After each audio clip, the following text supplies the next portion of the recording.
Сәлеметсіздер ме, құрметті оқушылар? Бүгін бізде қазақ тілі пәнінен 90-дық жиынтық бағалау жұмысы. Жұмыстың ұзақтығы 40 минут. Бұл уақыт оқылым мен жазылым жұмыстарын орындауға арналған. Оқылым тапсырмаларын орындауға 15 минут, жазылым тапсырмаларын орындауға 25 минут уақыт беріледі. Тапсырмалардың түрлері: қысқа жауапты қажет ететін сұрақтар, толық жауапты қажет ететін сұрақтар болады. 90-дық жиынтық бағалаудың нұсқасы 3 компоненттен тұрады. Біріншісі, тыңдалым мен айтылым сабақтан тыс қосымша уақытта өткізіледі. Берілетін балл саны 10. Екіншісі, оқылым тапсырмалары. Бұл тапсырмалардың орындалу нәтижесіне қарай 10 балл беріледі. Үшіншісі, жазылым және әдеби тіл нормаларын тексеруге арналған тапсырмалар. Бұл тапсырмалардың орындалу нәтижесіне қарай 10 балл беріледі. Біз сіздермен осы 90-да 2 бөлімді аяқтадық. Яғни 4-5 бөлімдерді. 4 бөлім жануарлар әлемі және өсімдіктер дүниесі деп аталған. 5 бөлім бос уақыт және хобби деп аталған болатын. Бүгінгі 90-дық жиынтық бағалау жұмысы осы 2 бөлім бойынша өтілген тақырыптарды қамтиды. Бірінші, оқылым тапсырмасы. Сіздерге қазір А мәтіні және Ә мәтіні беріледі. Сол мәтіндер бойынша сіздер берілген сызбаны толтыруларыңыз қажет болады. Бірінші оқылым тапсырмасында сіздерге фотографпен берілген сұхбат беріліп отыр. Осы сұхбатпен танысып шығасыздар. Танысып алғаннан кейін тапсырманы орындайсыздар. Яғни дұрыс, бұрыс нұсқаларды анықтауларыңыз қажет болады.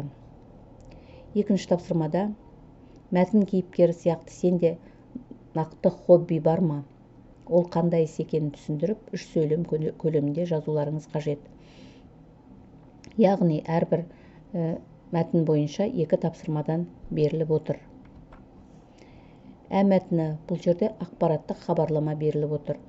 Ақпараттық хабарламаны оқып шыққаннан кейін орындайтын тапсырмаларыңыз. Бірінші тапсырма.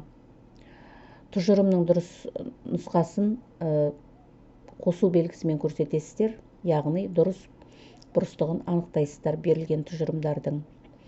Екінші тапсырмада мәтіндегі шаралардың барлығы кім және не үшін ұйымдастырылады деп ойлайсыз. Ойыңызды 3 сөйлеммен жазыңыз. Яғни екінші тапсырмада сіздер алдында берілген Ә мәтіні бойынша жауап берулеріңіз қажет.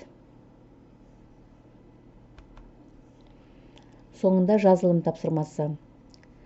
Сіздер беріліп отырған 2 тақырыптың біреуін таңдайсыздар. Содан кейін өздеріңіз 110-120 сөзден тұратын жазба жұмысын орындауларыңыз керек. Бірінші нұсқа. Менің бос уақытым деген тақырыпта өздеріңіздің бос уақыттарыңызды қалай өткізетіндіктеріңіз жайлы сипаттап эссе жазуларыңыз керек. Екінші нұсқасы. Қазақстанның қызыл кітабы деген тақырыпта өздеріңіз қандай қызыл кітапқа енген жануарлар мен өсімдіктерді білесіздер. Соларды сипаттап жазба жұмысын жазуларыңыз керек. Екінші нұсқада жазба жұмысының көлемі 120-150 сөз. Құрметті оқушылар, жұмыстарыңызға сәттілік тілеймін. Сау болыңыздар.